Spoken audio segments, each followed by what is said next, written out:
Hi. I'm back in this very unpleasant room once again, and I think I have a solution this time. So I said last time that I would be back after I had either worked it out on my own or gone to the forums and looked at the hint board to look up a solution. Turns out it's actually a combination of those two things. So I did look for a hint, and I got one. The hint that I got was there's a reason for this pressure plate to be positioned differently than the other two. So that got me thinking about a thing. I need to reorder these constructs a little bit and space them out. I want... Which order do I want? Do I want 2, 3, 4 or 4 through 2? I want 2, 3, 4. So you're number 4.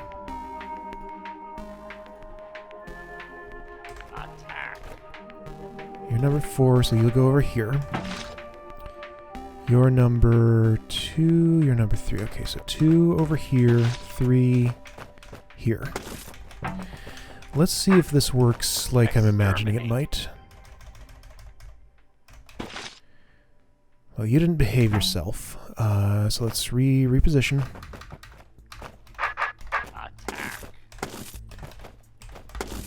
Alright, that should be better. 2, 3, 4. I don't know if I actually have enough room to do this, but I'll try. I don't. I need more.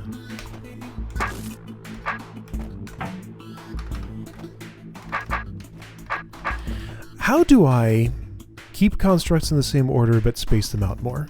I guess I do this, and then this.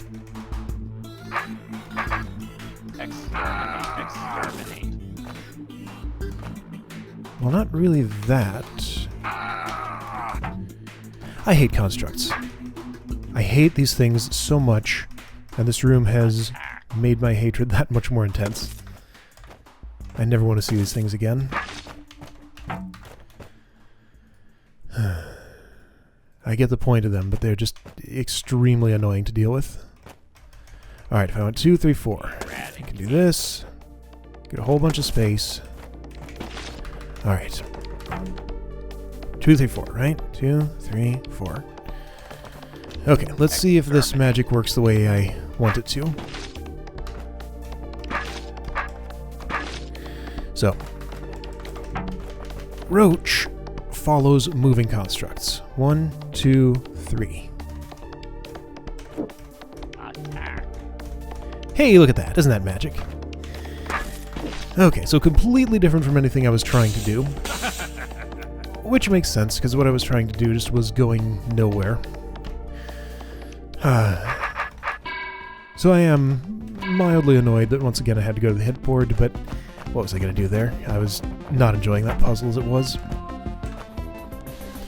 It was a well-crafted puzzle. If I did not have such a burning hatred for these constructs and actually would be willing to bother to learn a little better how they work and remember their actual behavior, that would have been fine, but that was not the case. That's one of these. Alright, first thing I want to know. 1, 2, 3, 4, 5, 6, 7, 8, 9, 10, 11, 12, 13, 14, 15, 16, 17, 18, 19, 20, 21, 22, 23, 24, 25, 26, 27, 28, 29. Okay. So it has to be exactly like that. Alright, well, haven't I done pretty much this room several times? So I should know what I'm doing now. All I gotta do is have one on here that I kill on 30. One down... Okay, so is the twist to this that I don't have enough vertical space, or what?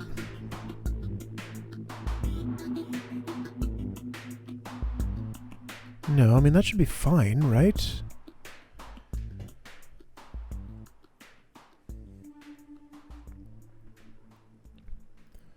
So let's see.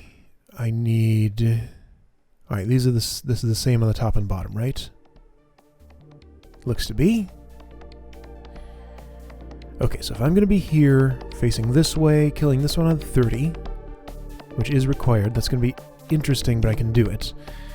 Then I need these two... Alright, let me see if I can just try something super quick. Maybe it'll just work.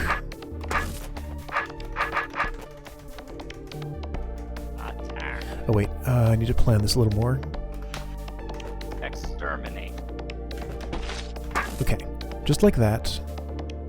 Maybe. I need to kill you on 30.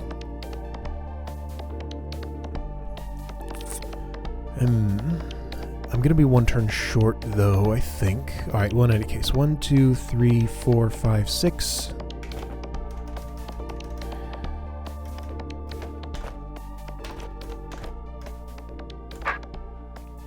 That was too early. Eradicate.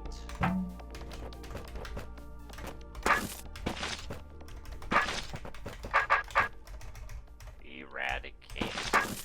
Okay, so... Or sorry, that was too late. So I want to go on 7 to 30?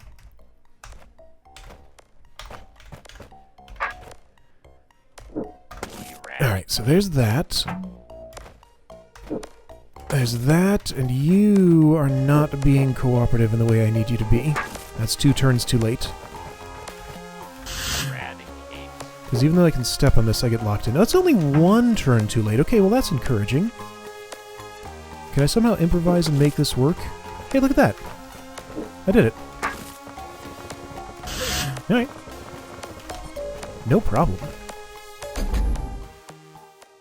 Hold mastered! Yay! Ah, thank goodness.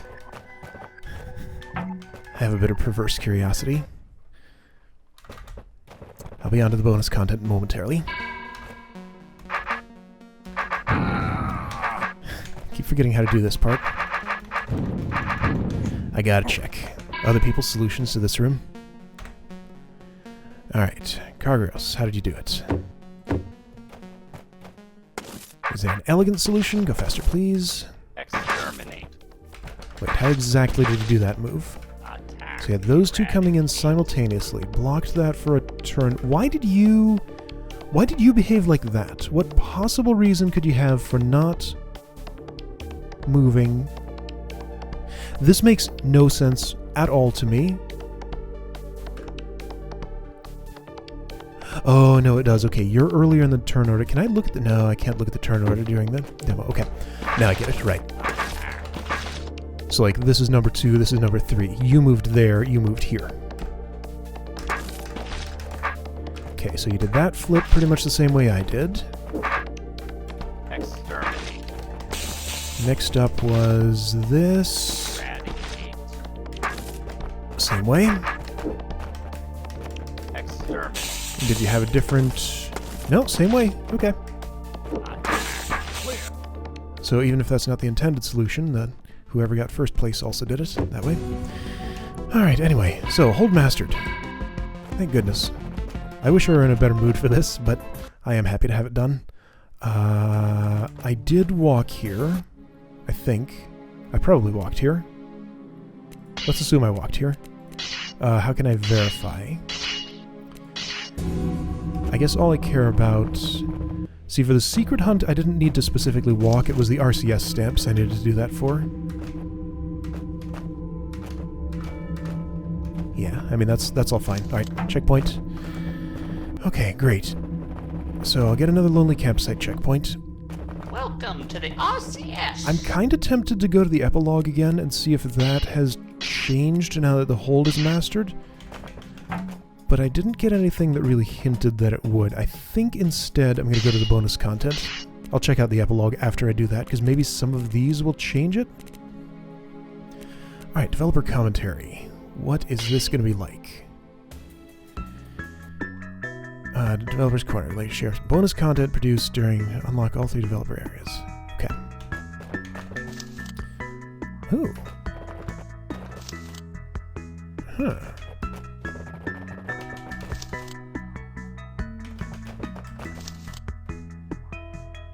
Neat! I like all of those. I want to go for this one first.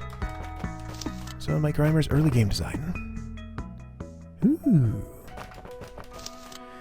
Here's how Mike Reimer originally planned out levels for his early games. This one is called The American Adventure, and it was inspired by the Croz series.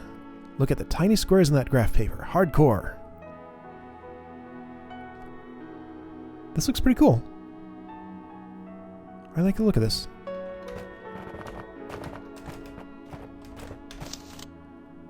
You might still be able to find a copy of this game, The American Adventure, with its colored ASCII-based graphics if you look around. Ooh, I will have to look.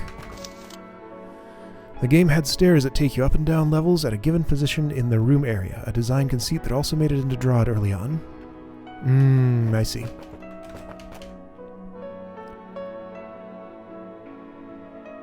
Neat. Your cell.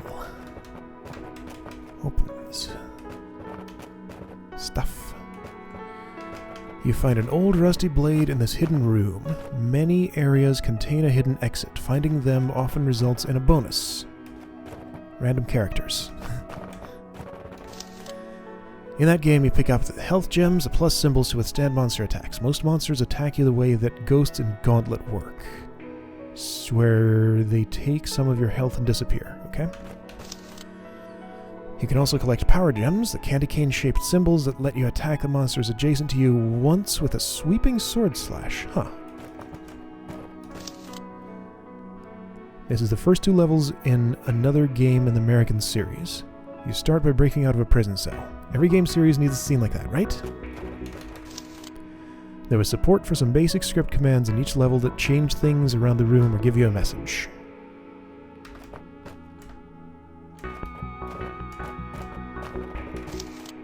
There's various terrains like shallow and deep water, bridges, pushable blocks and boulders, and crumbly walls. Generic elements really, but it's still interesting how these made it into DROD with novel mechanics. So, Mike Reimer, was he... I think of Eric Hermanson as sort of the original DROD guy. Maybe I need to reread. Was Mike with it from the beginning too? I guess he must have been, if this was how this worked. Was it just the 2 of them, or... Gotta read up on the history of this game.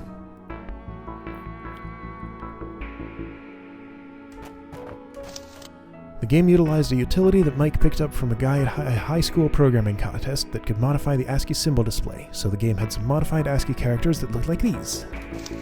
Hey look, swords and potions. Did you know you could show stuff like this in an ASCII graphics game? I wonder when this was, and what sort of platform it was for. I'm guessing like early DOS or other such computer. Log entry 1. Many bizarre beings inhabit this land. They are hostile, but with my sword I was able to fend them off without too much trouble. Yet I must remain on my guard, for this world has many surprises, both hidden and bizarre. There are also side view levels with gravity that pull you downward. Here's one such level. You can make jumps left or right if you quickly tap or hold the movement key while falling. So wait, you're saying this has gravity right here? Still looks top-down to me. Is this a top-down section here, and then this a... Yeah, this is like a side-scroller section, I see.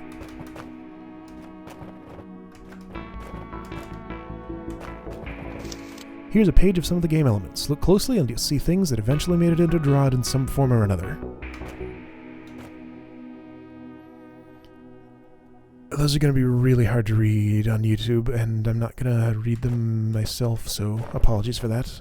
But there's some stuff. And here are some more game elements. You'll notice even more elements that were translated into DROD. Some just don't apply, given DROD's minimalistic player stats. Others have found their way, mostly by coincidence, into DROD RPG. That's another game I could play someday. I hear it's a lot different from the others, but I'd still like to at least try it.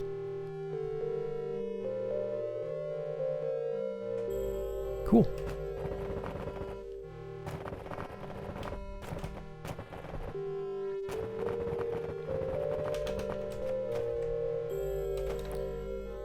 The Mevican Quest. Here's a page of game elements and monsters from an earlier game. You'll see that there was a fair amount of non-determinism in the game elements, but it was still puzzly. There's a lot you can pack into an ASCII-based game, as roguelikes can also testify. That is a lot of stuff, definitely. Wow. Freeze monsters, quicken monsters, show monsters, rope, reveal gems, all sorts of stuff. That's not a V. That's an... wait. It was saying American before. That sure looks like a V to me. All the other letters are uppercase. I guess that's supposed to be an R? American?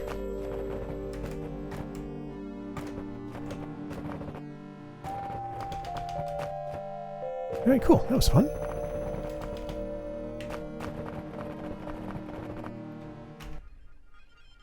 Yeah, it's written with a normal R right there.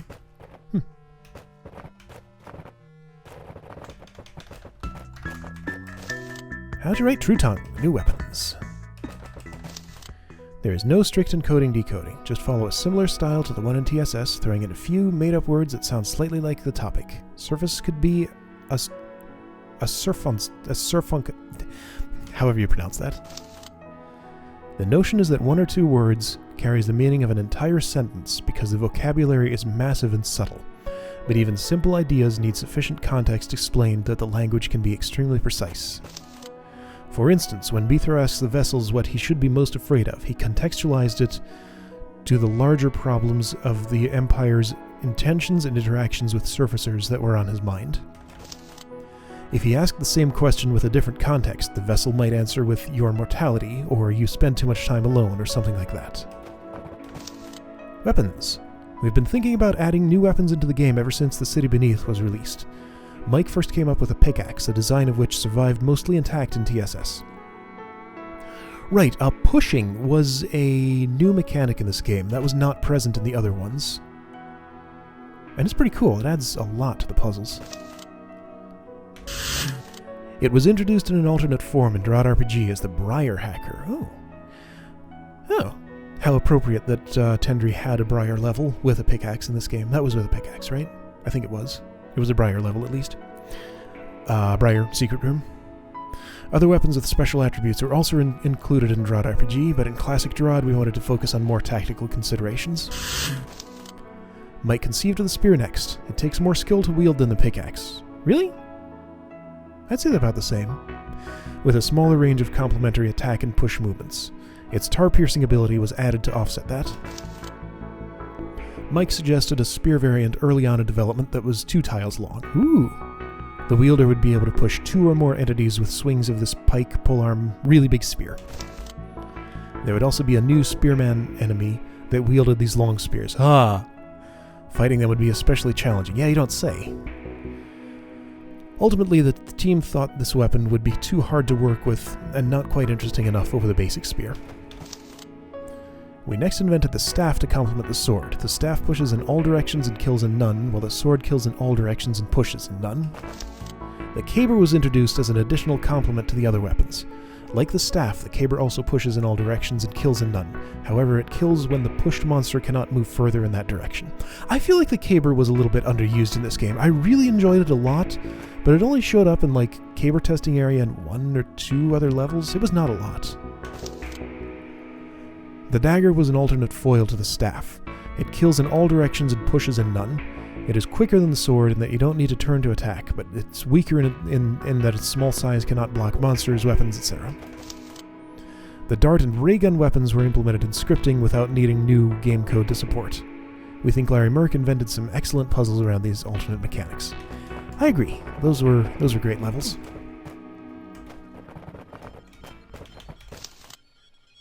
Lowest point in the real world. The DROD series has featured some unusual themes. There's irony in the fact that Beethro, a roll-up-your-sleeves, do-it-yourself, blue-collar type, ends up being more enlightened and practical than an entire empire of knowledge when it comes to saving the world.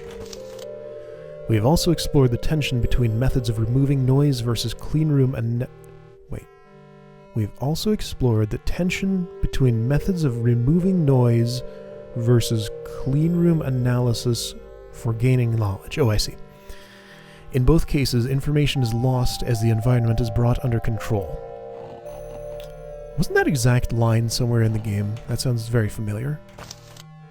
In some cases, the noise that is removed is actually the signal being sought after. Occam's razor dictates that a minimum of necessary effort be applied in order to arrive at a satisfactory solution. When an empire seeks to bring an environment under total control for the sake of perfect knowledge, the inevitable result is that the salient factors are discarded, and comprehension of the ultimate goal is lost in the process. Possibly the same thing could be said of ephemeral or subjective pursuits, such as art and the creative process. Another theme that we explore in The Second Sky is that of power versus helplessness in the face of unknown or unstoppable events. Every human being experiences moments where something shocking and entirely unexpected impacts their life forever. These events seem grand and impersonal, like a natural disaster or intensely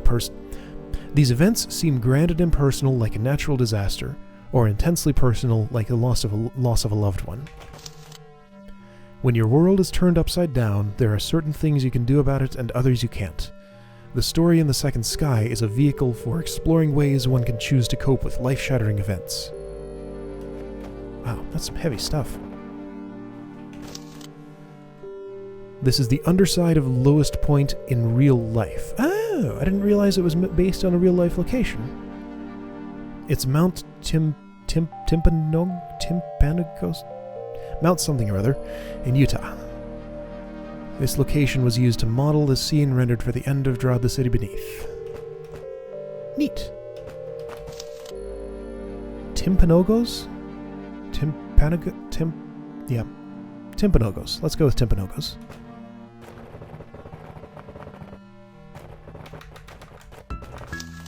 Gentry game element design.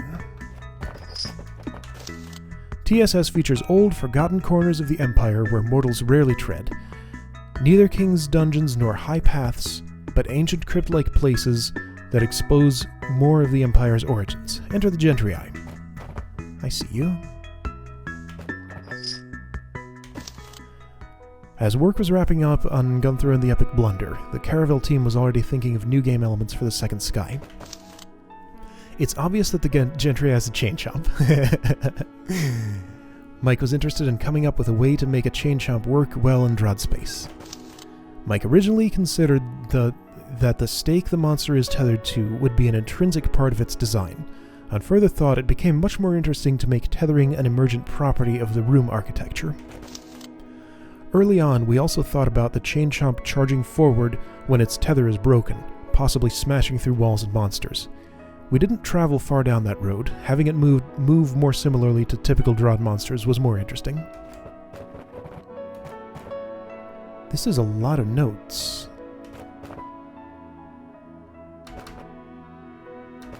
Well, it's a complicated monster.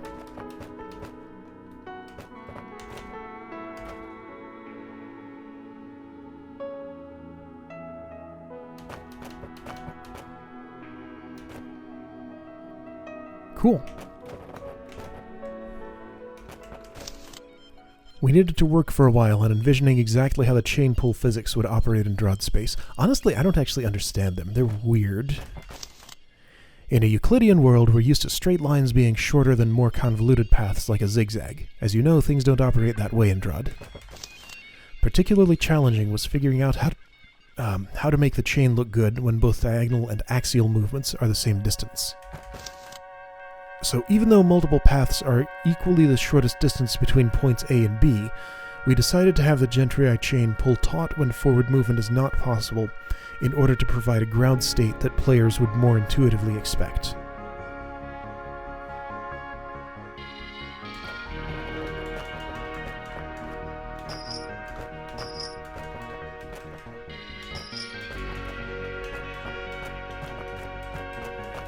So nothing changes there, but as soon as it does that... See, okay, like this one right here is one I don't understand. Why does it do this?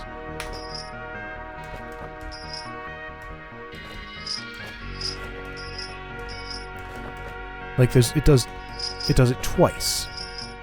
Anyway.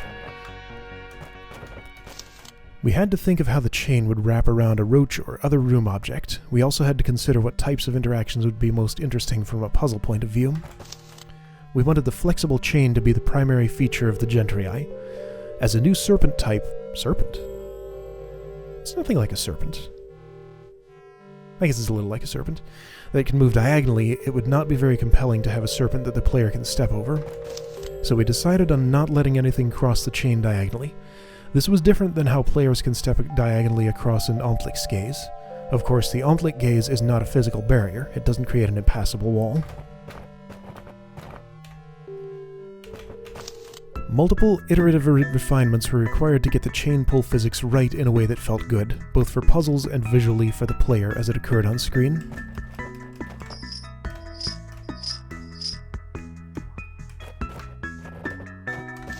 One game element that was originally prototyped for the city beneath was a giant ant. Ants would come out of a nest, and the basic idea was that they would leave a scented trail toward the player for subsequent ants to follow. That sounds horrifying. The design goal was to have them move like brained monster movement, but without brains. The idea was hard to display on screen and also hard to get right algorithmically, so that feature was scrapped, but the graphics were recycled when water skippers were conceived. Right, the first bit of that I read made me think of water skippers. Now, the Gentry fills one of the niches considered for ants, in that it pulls a chain along, similar in concept to a stream of ants making their way toward the player. The Gentry is much easier to comprehend and predict than a swarm of ants was.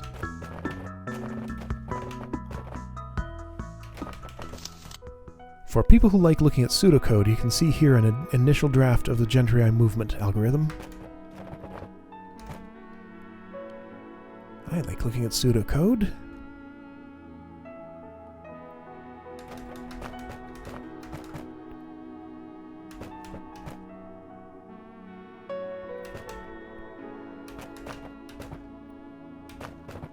Not looking very closely, but skimming that. And here's an addendum to that algorithm that was needed to make things work better. The final algorithm included optimizations and more rules. It became more complex than this.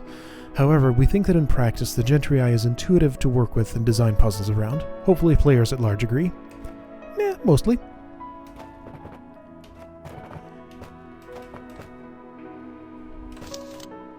Unlike the organic or silicate life forms of the Empire, the Gentry and the Construct are ostensibly purely mechanical guardians. Gentry are mechanical? But whereas the Construct is programmed futuristic technology, the Gentry is primitive, rudimentary, and uncontrollable. I thought it was an organism.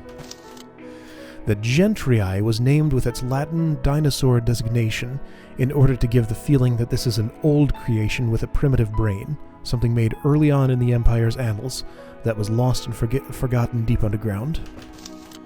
The Empire wasn't always so extreme in its approach to assimilating all knowledge. I feel this name sets an appropriate tone of heralding back to a more naturally scientific early Empire. Before the bureaucracies started squeezing all the creative life out of creation, turning everything into numbers and alphanumeric designations for precision and clarity, I imagine they started with a more Latin-like classification system, just like we did.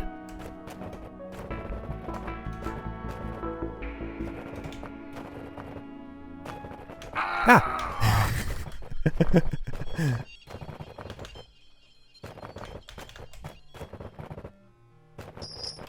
Had to have at least one death in here.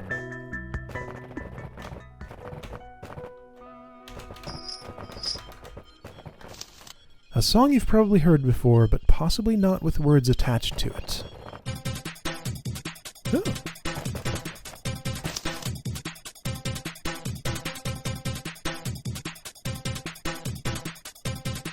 Are there lyrics?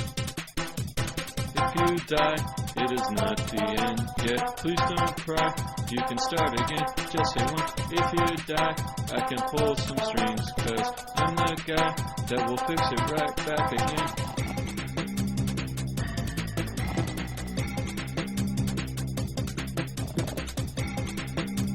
I think this scroll in here probably contains lyrics. Let's go in there to listen to the rest of that.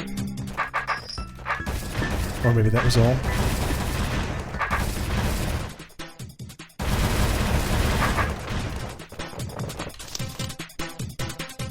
Oh, okay.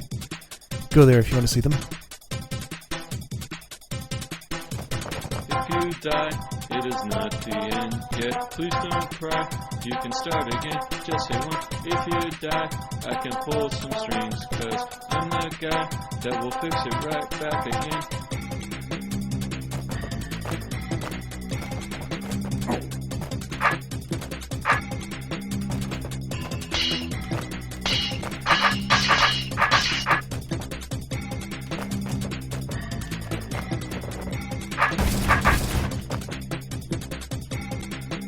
Is that all? I'll let it loop. Don't ask why, but I have this job to restore life, and without restraint, no complaint. But please try to make it worthwhile. You can't find any better place or better time. I be you, and I take your spot, but I can't do all your special tricks. I just fix a stupid mess you are bound to make. So I suggest use that ugly head, live instead. When you fall, it's not always so fair. At your call, the whistler will be there. Death and all, the whistler can repair. He's your friend, the last one to care. Don't remember all you lost and just what it cost you. Start your gift life, no regrets and no debts to pay back. But remember your mistakes and just what it takes to make your progress deeper and down until you reach the end. Alright, I think that's probably it. But I'll wait a little longer. Maybe not.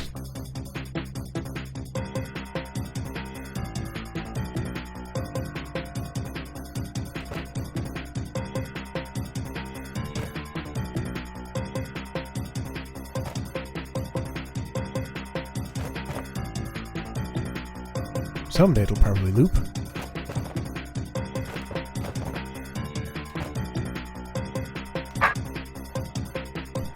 If you die, it will be too early. Please comply. Please just stand up in the boots again. I deny your fake death's number. You can try, but it wastes my time, so give it up. When you die, you're just being lazy. Shouldn't lie underneath the ground with worms around. So stop dying now. Okay, that's the end. The person singing that didn't really seem to want to be singing it.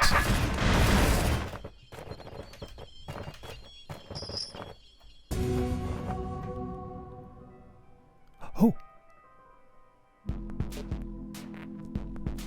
Something is happening.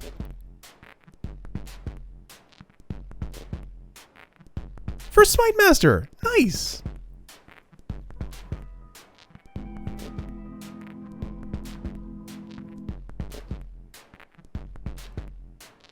Cool. I think this has affected the epilogue. Okay. There might be other things in the other... in the other bonus areas that affect that. Okay, well great. So this was... that's all of this, right? I think that's all.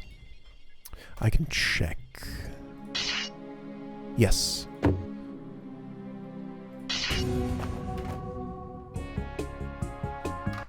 Alright, well that's about episode length.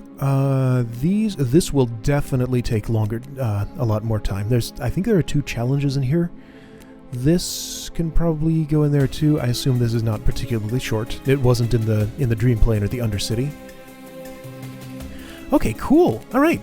So, probably just one more video for the last bit of bonus, and then I'll go back to the epilogue and see what's changed there, because it sounds like something probably has. Alright, see you next time for probably the final episode of the series.